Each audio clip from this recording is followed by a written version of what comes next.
In this video, we're going to look at production costs in the long run. Now, we've seen in an earlier video that the long run is a situation where all the factors are variable. There are no fixed costs. All costs are variable. So the shape of the long run average cost curve depends on the returns gained from different levels of plant utilization. In other words, on the returns to scale. The long-run average total cost curve shows the lowest unit cost at which any output can be produced after the firm has made all adjustments to its plant size.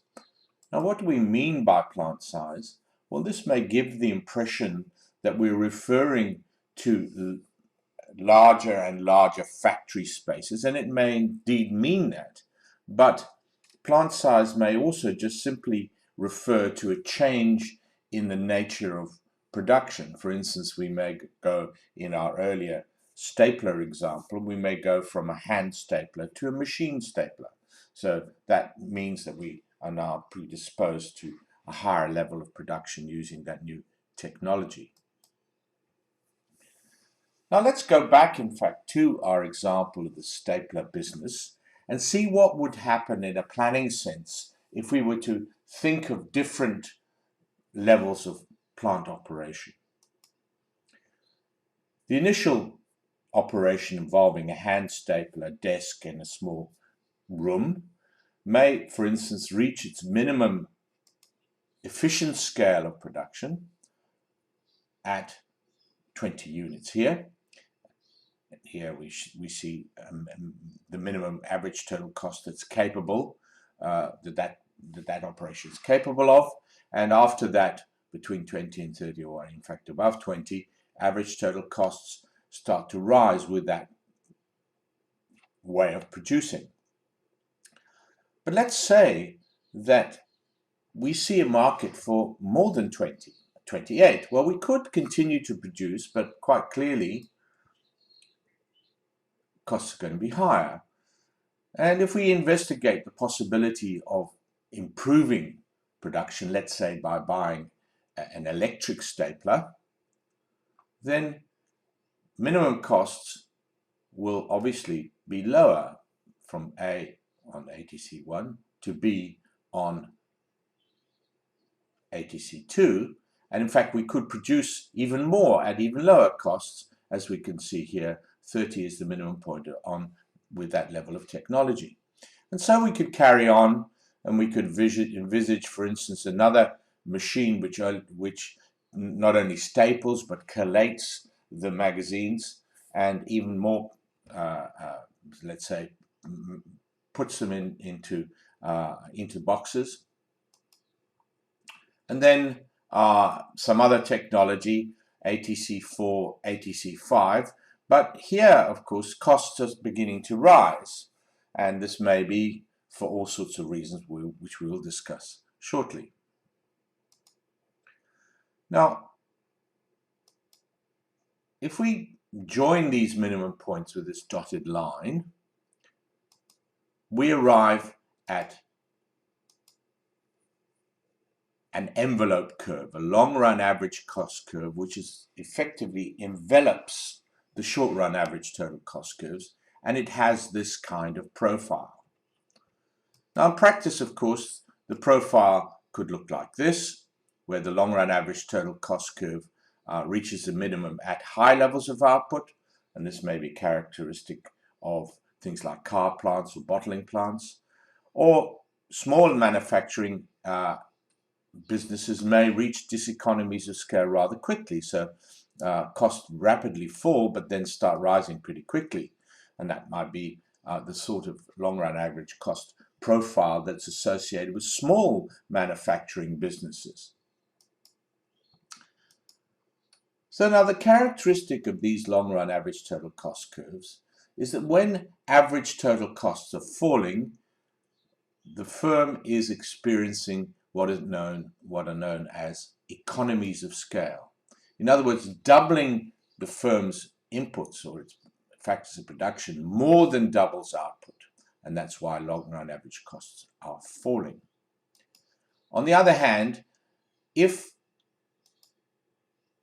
output rises in proportion to the rise of inputs, then we have what is known as constant returns to scale. You're getting a constant amount of output for a constant, the same level of inputs. So in this situation, long-run average cost curves are constant and are represented in the curve as a horizontal line. And in this example here, of course, it's suggesting that this kind of constant returns to scale may suggest a production technology that's capable of supporting both small businesses as well as large businesses. Finally, if average costs are rising, we're getting what are known as diseconomies of scale, and this is because doubling inputs less than doubles output. And so average costs, as I say, are going up. Now, where do these economies of scale come from? How do we explain them? Well, there are various sources of economies. For instance, the specialization and division of inputs, either labor and management. For example, in our stapler example, the machines will effectively start to do away with the need for labor, and machines, the operations become mechanized, and so labor inputs get reduced, and so do the wages that go with them.